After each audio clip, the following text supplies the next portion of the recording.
ஸ்ரீமதி ராமானுஜாய நமக. ஸ்ரீமதி நிகமாந்த மகாதேசிகாய நமக. நம்ம இந்த வீடியோ செஷனில் இன்னைக்கு ஒரு ஸ்பெஷல் வீடியோ போடுறோம்.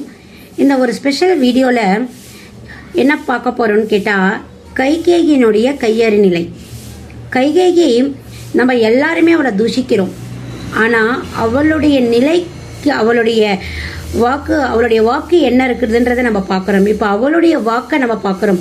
அவள் என்ன சொல்கிறா தன்னை பற்றி அப்படின்றத இப்போ நம்ம இந்த வீடியோ செஷனில் நம்ம பார்க்கலாம். இப்போ நம்ம ராமருக்கு இப்போ பட்டாபிஷேகம் நடக்க போகிறது. இப்போ அந்த நிலைமைக்கு வாங்க, அந்த படக்காட்சியை உங்கள் கண்ணு முன்னாடி கொண்டு வாங்க. அந்த அயோத்தியே விழாக்கோலம் கொண்டிருந்தது.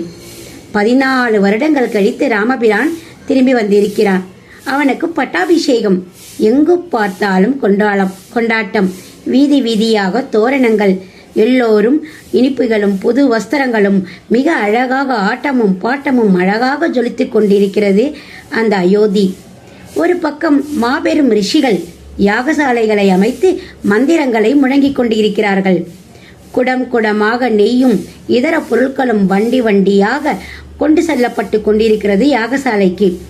பல மைல் அளவுக்கு சரேயு நதிக்கரையில் அமர்ந்திருக்கிறது இந்த யாகசாலை. அந்த யாகசாலையினுடைய புகழ் வானில் கருமேகம் போல திரண்டிருக்கிறது. பல யாகசாலைகள், பல வேள்விகள், பல யாகங்கள் ராமனுடைய பட்டாபிஷேகத்துக்கு படையெடுத்து அந்த புகைகள் மேலே எழும்பிக் கொண்டிருக்கின்றன.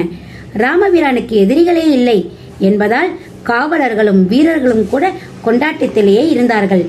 திரும்பவும் இடமெல்லாம் அவர்கள் காவலர்களும் வீரர்களும் திரும்பும் இடமெல்லாம் ஆனந்தமும் மகிழ்வும் நிறைவுமே. ஏனென்றால் திருட பயமில்லை, கல்வர் பயமில்லை, கொலை பயமில்லை, எந்த பயமும் இல்லை.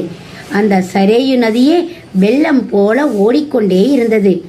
ராமபிரானின் முடிசூட்டு விழாவுக்கு எல்லா ரிஷிகளும் மகான்களும் வந்திருக்கிறார்கள். எல்லா மன்னர்களும் வந்திருக்கிறார்கள்.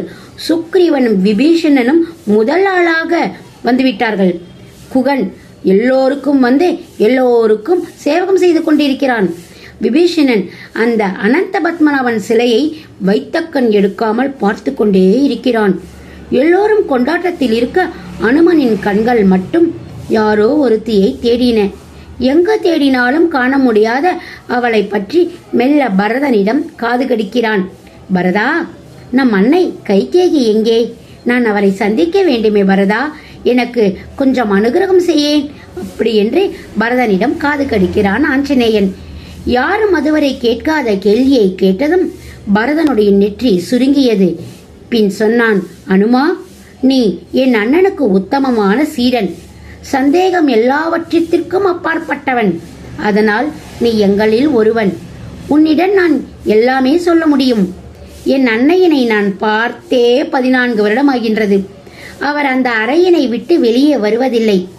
ஊரும் உலகமும் அவரை தூற்றுவதாலும், ராமனை காட்டிற்கு விரட்டியவர் என்று மக்கள் தூற்றியதாலும் அவர் அந்த அறையிலேயே முடங்கி கிடக்கிறார். மூலையிலேயே உட்கார்ந்து விட்டார்.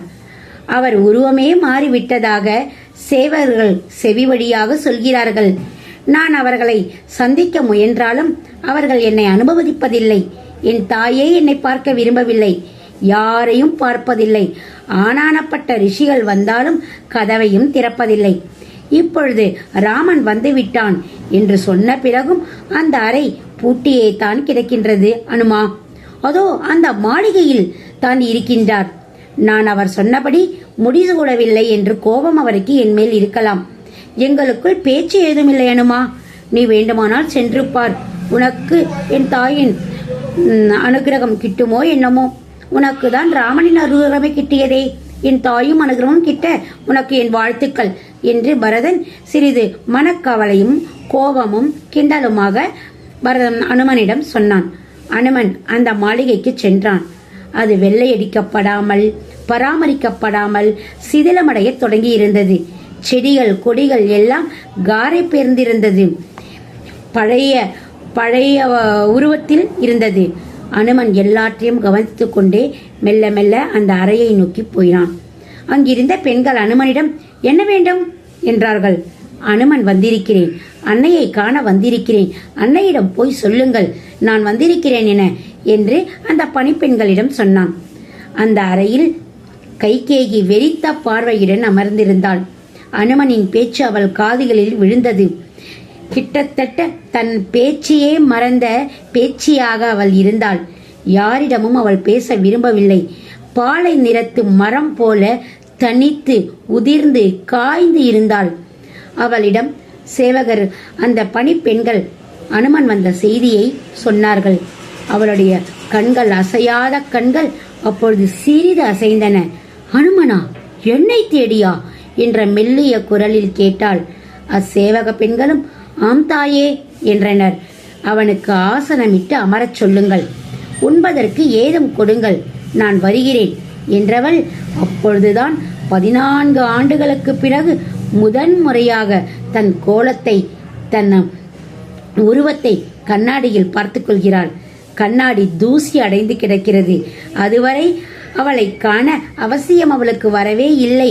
இப்பொழுது அந்த அவசியம் வந்துவிட்டது.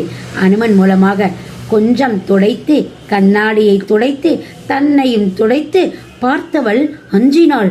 நன்றாக உற்று பார்த்தாள். பின் விரக்தியாக சிரித்தாள். தலையை ஆட்டிக்கொண்டாள். ஐயோ, நானா, இது நானா என்று தனக்குள்ளே பலமுறை கேட்டுக்கொண்டாள். ஒரு சால்வையினை எடுத்து தன் மேல் போர்த்தி கொண்டு தளர்வாய் வந்து அமர்ந்தாள். அனுமன் அவளை கண்டதும் கலங்கி போனான். கதறி அழுதான். கண்களில் ஜலம் ததும்பியது.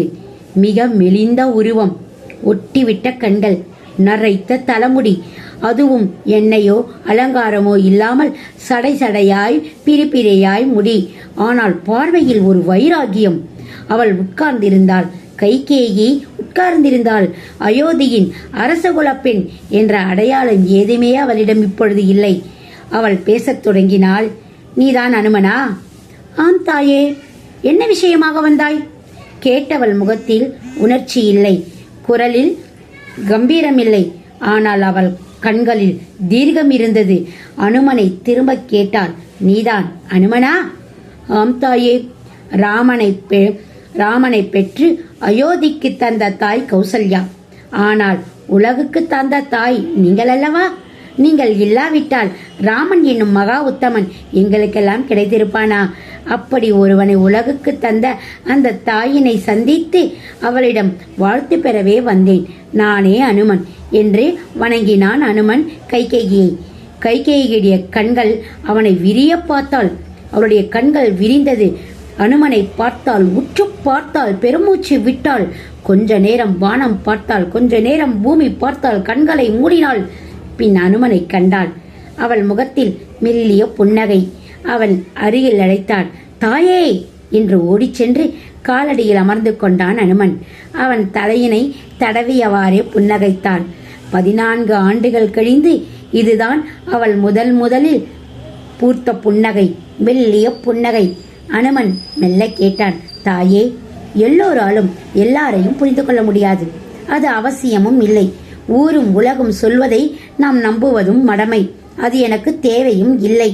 யாரும் எண்ணமும் சொல்லட்டும். நீங்கள் இல்லாவிட்டால் எங்களுக்கு அந்த ராமன் இல்லை. அதனால் தான் உங்களை காண விழைந்தேன். உங்களை பார்த்தால் ஒரு பராக்கிரம சக்தி, ஒரு பராசக்தி வடிவமாக எனக்கு தோன்றுகிறது. நீங்கள் மகா சக்தி என்பதை நான் நம்புகின்றேன் தாயே. எனக்கு கிஷ்கிந்தாவுக்கு வந்த ராமனை தெரியும். ராவணன் வாலியை வதம் செய்த ராமனை தெரியும். ராவணனை வதம் செய்த ராமனை தெரியும். விபீஷனுக்கு சரணாதி கொடுத்த ராமனை தெரியும். ஆனால் அந்த அயோத்தி ராமனை எனக்கு தெரியாது தாயே. எங்களுக்கு அவனை தந்தவர் எனும் வகையில் நீங்கள் அவனை பற்றி ஏதாவது சொன்னால் நான் காதார கேட்டு மகிழ்வேன். அவன் புகழை, அவன் வாழ்வை எல்லோரும் சொல்வதை விட நீங்கள் சொன்னால் எனக்கு மிக நன்றாக இருக்கும் அல்லவா? மெல்ல சிரித்தாள் கைகேயி. அவள் முன் பணிந்திருந்த அனுமனை நோக்கி சொன்னாள். வேதங்களை முழுக்க அறிந்தவனே, நீ என் 5ஆம் மகன் என்பதால் உன்னிடம் எதையும் நான் மறைக்க முடியாது. நீ அறிந்து கொள்ள வேண்டிய விஷயம் ஒன்று உண்டு. நான் கைகேயி நாட்டு மகள், அஸ்வபதியின் ஒரே மகள். அதுவும் சாதாரணமாக பிறந்தவள் அல்ல. என் தந்தை மகா மேதை. எல்லா வேதமும் ஜாதகமும் ஆகம விதிகளும் யாக முறைகளும் பல பல பல பல கற்றுத் தேர்ந்தவர். எத்தனையோ பேரின் கர்மவினை தீர வழிகாட்டியவர். ஒருவரின் எல்லா காலகட்டத்தையும் கணிக்கும் ஆற்றல் உடையவர். நெடுநாள் அவருக்கு வாரிசு இல்லை. அதனால் அவர் செய்த பெரும் யாகத்தின் பயனாக சரஸ்வதியின் அம்சமாக பிறந்தவள் தான் நான். சிறு வயதிலேயே கூர்ம புத்தி கொண்டவள்.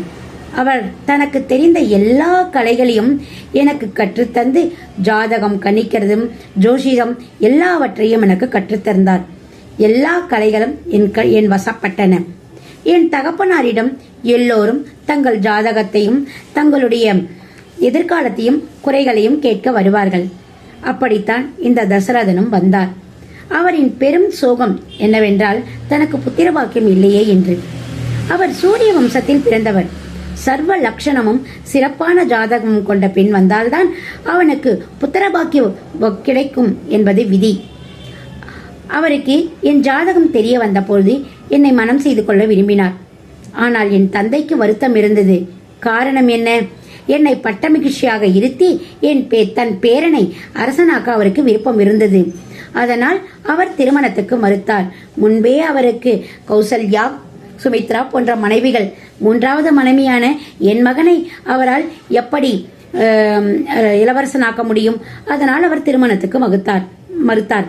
அப்பொழுது என் மகனைத்தான் அரசனாக்குவேன், என்னைத்தான் ராணி ஆக்குவேன் என்று அந்த நேரத்தில் சொல்லி என்னை மணமுடித்தார் தசரதர். அனுமனை புத்திரனை பிரிந்து தசரதர் வாட வேண்டும் என்பது அவர் மகன்களை பெரும் முன்பே அவருக்கு கிடைத்த சாபம். ஸ்ரவணன் மூலமாக அவர் புத்திர பிரிவு வேண்டும் என்பது, புத்திரனை பிரிந்து வாட வேண்டும் என்பது அவருடைய சாபம். அப்பொழுது மகன்கள் இல்லாத தசரதன் சாபம் பழிக்கவாத மகன்கள் வரட்டுமே என்று அவர் போக்கில் அவர் இருந்து விட்டார். இந்த சாபம் எனக்கு முதலில் தெரியாது. மனமான பின்புதான் அவருடைய ஜாதகத்தை கணித்த பிறகுதான் நான் தெரிந்து கொண்டேன். நான் அவருக்கு மனைவி மட்டுமல்ல, தோழியாக இருந்தேன், ஆலோசகராக இருந்தேன், அவருடைய காரியதரிசி, அவருடைய ஜோதியர், எல்லாமே நான். 3 மனைவியரில் எனக்கு ஒரு தனி இடம் வைத்திருந்தார். போருக்கு செல்லும் பொழுது என்னைத்தான் அழைத்து செல்லுவார். சிறு வயதிலேயே என் அரண்மனையில் பெரிய காட்டுப்பூனை வந்து சேவகர்கள் வீரர்கள் எல்லோரும் அஞ்சிய பொழுது சிறிய கத்தியால் அதை துணிச்சலாக கொண்டவன் நான். என்னுடைய தைரியத்தை பார்த்த என் தந்தை எனக்கு போர் பயிற்சியெல்லாம் கூட அளித்தார். தசரதுடனே சம்பாசுரனை அழிக்கும் போருக்கு சென்றேன். தசரதன் என்னை சாரதியாக்கினார். காரணம், என்னை மீறி அவரை யாரும் தொட முடியாது என்பது அவருடைய நம்பிக்கை. போரில் அசுரன் அவரின் தேரின் அச்சாணியை குறிவைத்த போது நான் என் கட்டை விரலை கொடுத்து அந்த தேருக்கு அச்சாணியாக வைத்து அவர் உயிரை காப்பாற்றினேன். அந்த போரில் வென்ற பிறகுதான் எனக்கு 2 வரங்கள் தருகிறேன் என்று சொன்னார். நானும் அதற்கான அவசியம் அப்பொழுது இல்லை என்று விட்டுவிட்டேன்.